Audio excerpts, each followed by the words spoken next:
destiny of the Syrian people. And as a Jewish person here in the land of Israel, we thank you that you are the one that wants them to be in heaven, wants them to be freed of this hate that holds them back from even succeeding in things. And all these enemies like Bashar al-Assad, Hafez al-Assad, all these people that say, we will destroy them. Well, you want them to find your love. You want them to be friends, like it says, Isaiah 19, that they will be friends with us, and we're going to all worship the God of Israel together and rejoice. And for the family reunion that's supposed to be happening, the scheduled family reunion, sons and daughters of Abraham.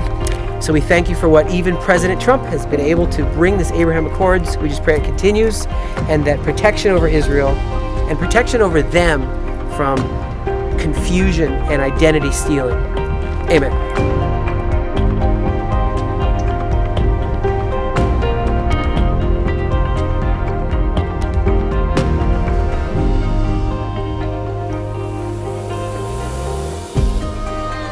Shalom, Chaim Mailspin, the Galilean here, up in the Golan Heights. And let me tell you what, when we, as the faithful Galileans, bring these ambassadors in training, these are leaders that are leading in all kinds of walks of life. We bring them to places like this, the grotto of Pan, the temple of Pan behind me, that abyss where they would throw these pagans back in ancient Israel here, would just throw a virgin down in there. And obviously the story goes that if the blood was in the waters of the Banya spring, then these fallen angels, these demons didn't accept the sacrifice. Pan, half goat, half man, didn't accept the sacrifice. And if there's no blood, that means he took her. And I look at this stuff and people say, why would you bring leaders here, young pastors, young leaders in all kinds of sectors of life? Why bring them here? And I go to Matthew chapter 16, verse 16. I said, well, why did Yeshua, the greatest Galilean, greatest rabbi, why did he bring his people here? Because he wanted them to know they have the power. They have the keys to the kingdom. And you think of identity, because, you know, Yeshua brings that identity question to the forefront. He says, hey, who do people say that I am? What? Who am I? Who are you? And that's the question. If we know who he is, we know who we are, right? Are you? Some say you're Jeremiah. Some say you're Elijah. Some say you're one of the prophets. But he suddenly, Peter channels the Holy Spirit and he says, you are the Messiah, the Son of the living God. Yeshua says, flesh and blood didn't reveal this to you, but the Holy Spirit. And so that's the whole point, is that when leaders come here and understand their role as it relates to Israel's restoration and Israel's return, Aliyah, and they understand they're part of an ongoing story, they grow in their ability to effectuate change in their country, because there's a lot of confusion as relating to not only Israel, not only ancient Israel, but also modern Israel and Israel's prophetic future. We've got to come together. We've got to be able to face the enemy and say, we're not afraid, because we have been trained as ambassadors of reconciliation, kingdom priests and kings in training. So come join us. Discover those four things: the military, faith, pioneering, and even government of Israel, past, present, and future with us. We're actually up in the Golan Heights. We have two charities. We've got the Aliyah Return Center. We've got, the faithfulgalileans.com. Join and learn about the history of Israel, the restoration of Israel, and their part in the story, There's a lot of things, mysteries, people just don't know. Even if they were a pastor all their life, or they knew the Bible, read the Bible, you come here, mysteries are opened up to you, really, really. It's amazing. And one of those mysteries is the fact that God will bring the Jewish people all back home, Ezekiel 39. Isaiah 49, verse 22, God will call for the nations, and they'll bring them back. They're coming back. I'm back. Hear that waterfall? Take a look down there, this waterfall. It's a flowing stream called Banyas stream. These tributaries make up the Jordan River. That's right. They make up the Jordan River. They all flow together. You got the Chatzbani, you got the Hermon River, and you got the Banyas River, and they all come together. Make the Jordan River where we swim.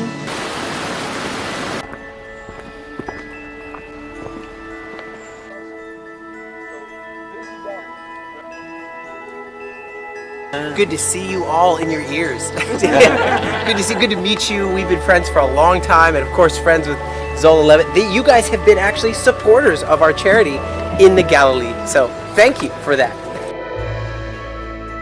You can't skip that. This is probably one of the most important places for identity of who God is.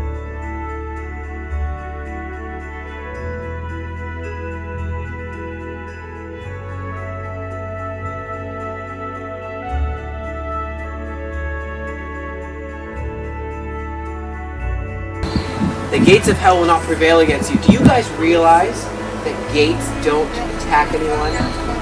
Gates aren't out to get you. There's no gates coming to you. No one has gate phobia. Not a thing. As you advance the kingdom with your keys and with the power of the Lord, this place is no longer Temple of Pan. It's been forgotten for what it used to be. This is now part of Israel. The northern tribes are coming back. They used to live here. You saw Dan. You saw the horrible thing with the golden calf over here in Dan. Well, now guess what? Galileans are coming back. We're returning. God's reversing the curse.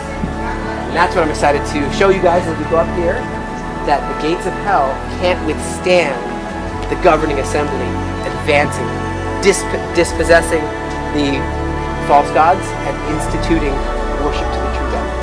Simon Peter answered, "You are the Christ, the Son of the living God."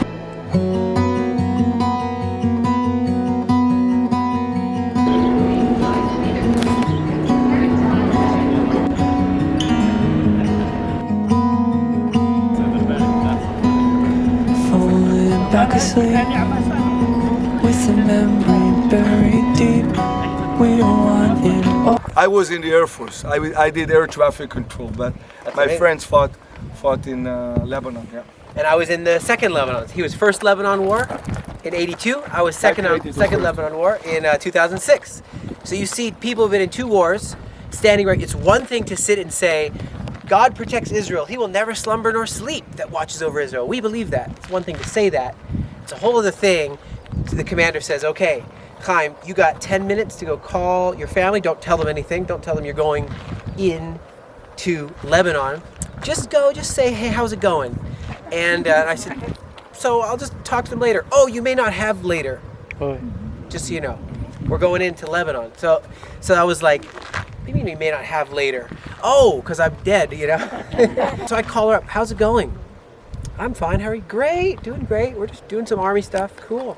All right, bye now. Might be the last time you talk to them. And some people here are in the Army, in the Air Force, but I do believe that God does protect Israel. Let's take a fast glance at what happened when we just got here from the Holocaust. So you've got, who meets us here? 1948, Arab League, Egypt. You got Holy War Army, Arab Liberation Army, Transjordan, Iraq, Syria, Lebanon, Saudi Arabia, Yemen, and Holy War Army. Oh, Al-Najada.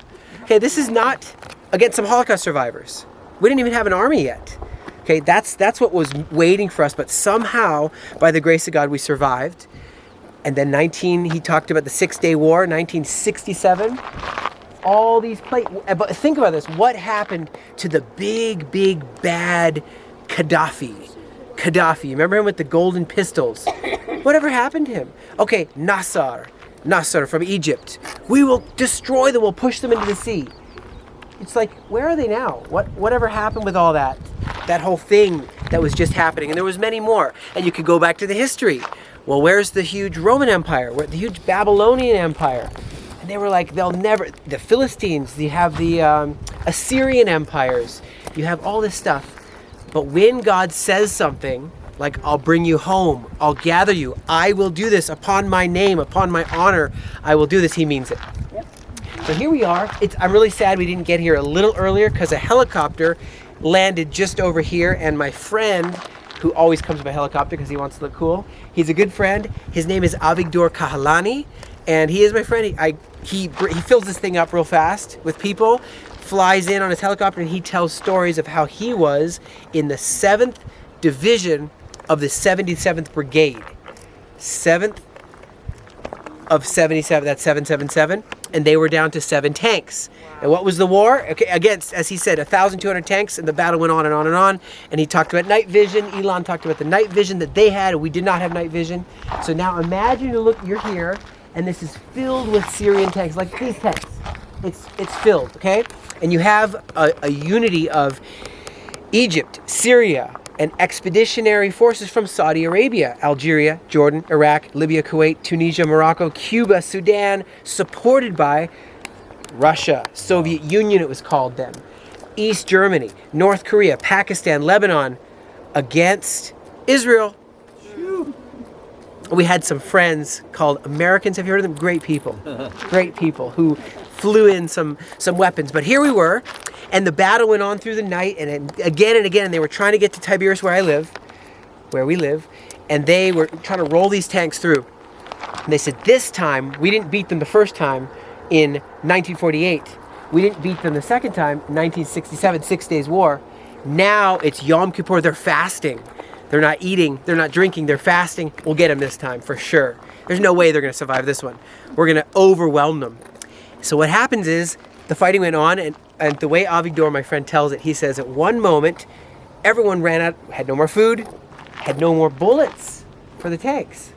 No more bullets. That's a bad thing. So they're up on this ridge, and what happens is, he says, take these tanks, okay, at my signal, back them all up, and turn off any lights, then turn them back on, and turn the engine off, and then turn the engine back on and roll it back up. So when I say, so he says, and they were out of bullets. So this is after fighting through the night. So he does it, and everyone's tired when you're fighting all night after day after day. And so he does that, and then suddenly all the Syrians here are like, look, they just got reinforcements. They got all new tanks. They're probably taking those guys out to rest, and they all new guys. Man, we can't beat them tonight. But if they kept on going, they would have won. Right at that moment, and when they would have rushed the Galilee, they would have came all the way to Ben Gurion Airport. They would have, nothing. There was no one else. There was no reinforcement. So then, my friend Avigdor, he calls up and he's like, "Okay, it's called Vered Harim. It's this, it's secret channel thing. Hey, can we get some reinforcements?" And they're like, "Absolutely not. We don't have any bullets for you. We don't have any reinforcements for you." He's like, "Thank you very much." He said, "Announcement. We have reinforcements on the way." He totally lied to them. Wow. Reinforcements are on the way, and bullets are on the way. Just hang in there a little longer. Just pull your tanks back and put them back. So he totally kind of lied to his own troops. But what happens is that as they're going, so they're down to 7 tanks that are left. 7 tanks with the 7th Division of the 77th Brigade. And so they were fighting down here. And he did another thing. He said, okay, we can't see them. They can see us. We can't see them. But sometimes there's a little light or a little something. So he said, make sure all the lights are off at my signal. He did it again. All the lights off at my signal. At his signal, any lights that are on still, after I say all lights off, just shoot. Shoot at those lights. So that's when they used the last of their bullets. So because they couldn't even see them. We didn't have night vision even. Turned off all our lights, and there's a light. That's how you knew which tanks was which, because you can't tell in the middle of the night what tanks are whose and what's what. Now, I don't normally share this because I like facts, straight up facts, and this is a straight up fact, but there is a book written where some interviews happened about why didn't you advance? It's because of that little tank thing. Why didn't you advance? And there is a testimony out there. Well, we saw standing on the hill giant angels. We saw giant angels standing on the hill. We were terrified of it. This is an actual account, I'm not making it up right now, that they say in the Syrian forces that's why they didn't advance. Now, do I believe that angels do protect Israel? Yes. I believe that Michael the Archangel is the defender of Israel. It was probably him and his buddies right up here on this hilltop. So what I wanted to say, though, is that pride, Jewish people can struggle with pride and money and other things, and everybody can actually. So here's what it is the struggle is in 67, everyone was so proud that we started calling our kids army. Like Tzahal is Tzava Haganah Yisrael, Israel Defense Forces. That was like a kid's name. Like your name's not going to be Daniel, it's going to be Army. Because we're the best. We just stopped all those armies. So everyone was very prideful, and we saw the culmination of troops all coming together. But everyone said, they're too afraid. They're not going to come at us. They're not going to do it. But you know what? We were just too prideful, and everyone was fasting. And they said, it's not going to happen. It happened. And we almost died. Everyone was so scared that we were at the very last hopes of survival in 1973, this Day of Atonement. Everyone's fasting and praying. So we almost lost it at that time more than ever before. And we learned a lesson. Don't just be prideful, or else God's going to give you a spanking. And that was a big spanking. But so the same way, when I was in Lebanon, I told you how I went into Lebanon. And to wrap it up with this is that I'm in Lebanon, and then I remember we had to have a transport, which is like this but without a turret. It's just we put a bunch of bombs in there. We were supposed to blow up a missile launcher in Lebanon, not too far from Beirut. And so we're going for it, and I said, okay, we need to signal, because I'm a commander in the army. I want you to signal to bring the transport with the explosives, big explosives like this big, and we're going to plant them, and we're going to bring down this big missile launcher. I'm too afraid. I can't do it. I can't. Like, we're standing out here in the open. You have a huge iron thing. Like, what? Get up here right now. That's an order. I can't do it. So we didn't have the bombs we needed. So we had to go and carry these bombs on our backs up a mountain in Lebanon. And the Hezbollah, there was the Hezbollah forces. So it's the middle of the night. We're going through. And suddenly I see a whole bunch of soldiers all there. Like, looking like, they can't see us, but it's like they're looking at us. And then we're, then suddenly, I'm a machine gunist. So I'm like, all right, it's on now. Let's do this. And so everyone's ready to they're this close, as that those spikes up there, really close in between the trees. And so suddenly though, one of the officers, he says, just wait. He's like, I'm gonna say in a secret channel, if you are actually Israeli soldiers, then put up your left hand. Suddenly we're looking, and it's like, okay, and we're like, what are you doing here? You're not supposed to be here. We just had a firefight with Hezbollah right over here. So how did you get here? Oh, we got lost. Lost. You're supposed to be using your, you almost all died. So by our hand, So I thought about that, and I said, it's not about Israel's so good or Israel knows how to do it. There was so many bungles and so many people dying for no reason and stuff in that war. Friends of mine died, and I said, we need to never get prideful. You just say, well, let's go and intercede for, and thank the Lord for protecting us. So now Iran at this moment, you guys know, he just said over there's Iraq. So first of all, that is Syria. You know that's Syria, right? That's Syria? Those white buildings? There was ISIS in there. There was actual ISIS camps in there. You could see them with a telescope at night doing their training and stuff. Actual ISIS. They've now moved to northern Africa. But so behind there is Iraq, and behind that is Iran. They're threatening they're going to get a nuclear weapon very soon and blow us up. It says in Hebrew, they took the time to write Hebrew. We will wipe you off the map, Israel. On the missiles, on the ICBMs, intercontinental ballistic missiles. Will they succeed? No, they won't. But more importantly than that is, can they reach their destiny? Which is to be like Cyrus. Cyrus was from there. He was a friend of Israel. That's their destiny. They can't be confused with all this identity stealing. That's why I started out today at Caesarea Philippi, at the Temple of Pan, Gates of Hell. Started out with our identity is so important.